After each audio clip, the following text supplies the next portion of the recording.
చలో ఢిల్లీ అంటూ దేశ రాజధానికి బయలుదేరారు తెలంగాణ సీఎం రేవంత్ రెడ్డి. విభజన హామీలు అలాగే రాష్ట్ర ప్రాజెక్టులకు కేంద్రం సాయం వంటి అంశాలు ఈ సందర్భంగా హైలైట్ కాబోతుంది. దీనికి సంబంధించిన బ్రేకింగ్ మనం చూసినాం. సీఎం రేవంత్ రెడ్డి ఢిల్లీకి బయలుదేరి వెళ్లారు. కాసేపట్లో ఆయన ఢిల్లీలో ల్యాండ్ కాబోతున్నారు. మధ్యాహ్నం 3:30కి కేంద్ర మంత్రి సిఆర్ పాటిల్తో ఆయన భేటీ అవుతారు. కృష్ణా నీటి కేటాయింపులు పలు ప్రాజెక్టులపై ఈ సమావేశంలో రేవంత్ రెడ్డి చర్చిస్తారు. కేంద్ర మంత్రి మనోహర్ లాల్ ఖట్టర్ని కూడా ఆయన కలిసే అవకాశం కనిపిస్తోంది. ప్రధాని మోదీతో మొన్న మధ్య భేటీ తర్వాత రేవంత్ రెడ్డి ఇప్పుడు మళ్లీ ఢిల్లీకి వెళ్లడం ప్రాధాన్యం సంతరించుకుంది.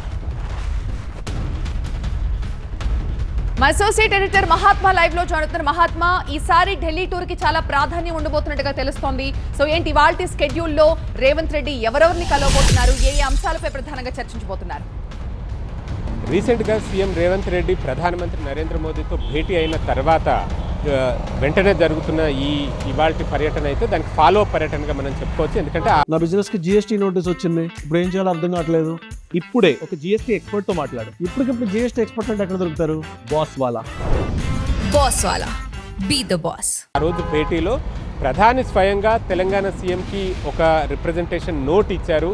అందులో తెలంగాణ వైపు నుంచి పెండింగ్లో ఉన్న ఇష్యూస్ అన్నింటినీ కూడా పొందుపరిచారు.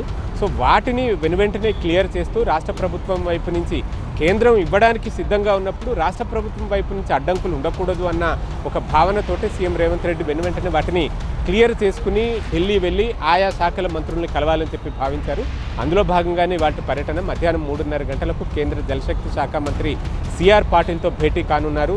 ప్రధాని ఇచ్చిన రిప్రజెంటేషన్లో 3 పథకాలు, Chokkarao Devadula lift irrigation scheme ఒకటి, Rajiv Bima lift irrigation scheme, Sriram Sagar project stage 2, ఈ మూడిటికి కలిపి 18,190 కోట్ల రూపాయల ప్రాజెక్టుల వాల్యూ ఇది. సో వాటిని ఇవ్వడానికి కేంద్రం సిద్ధంగా ఉన్నప్పటికీ రాష్ట్ర ప్రభుత్వం వైపు నుంచి కొన్ని పర్మిషన్స్, కొన్ని రకాల క్లియరెన్సెస్ అవసరమైంది. అలాగే రివైజ్డ్ కాస్ట్ ఎస్టిమేట్స్ని అందించాల్సి ఉంది, డిపిఆర్లను కూడా సవరించి పంపించాల్సి ఉంది.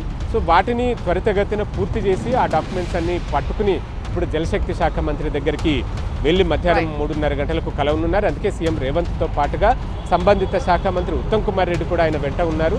ఆ తర్వాత మనోహర్ లాల్ ఖట్టర్ కేంద్ర పట్టణాభివృద్ధి శాఖ మంత్రి, ఆయన్ను కూడా కలుస్తారు. ఈ రోజు రాత్రికి అక్కడే ఉంటారు. రేపు మరికొంతమంది మంత్రులను సైతం కలిసే అవకాశం. Thank you Mahatma.